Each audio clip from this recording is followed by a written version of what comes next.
นับแต่บัดนี้เป็นต้นไปในเจ้าภาพเจ้าศรัทธาเจ้าของโรงเรียนเป็นเข้า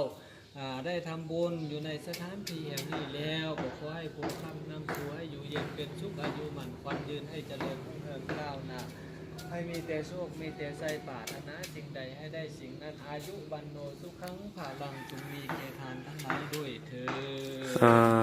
ธุสาธุสาธุ ถวายท่านนะจ๊ะมาจมเขียนนั่นแหละ อิมินาสักการเรนะพุทธังอภิปูชยามิอิมินาสักการเรนะธัมมังอภิปูชยามิอิมินาสักการเรนะสังฆังอภิปูชยามิอะระหังสัมมาสัมพุทโธภควาพุทธังภควันตังอภิวาเทมิสวากขาโตภควตาธัมโมธัมมังนัมสสามิสุปฏิปันโนภควโตสาวกสังโฆสังฆังนะมามิสีวลีจะมหาเถโรเทวตานระปูชิโตโสระโหปัจจยาทิมิสีวลีจะมหาเถโรยักขาเทวาพิปูชิโตโสระโหปัจจยาทิมหิอหังวันทามิสัทธาสีวลี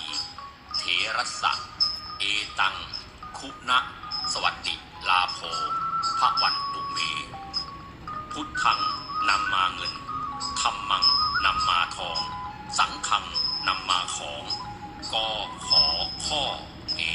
แหให้มาให้เราหนาพ่อแม่หนานะชาลิติอิติปิโส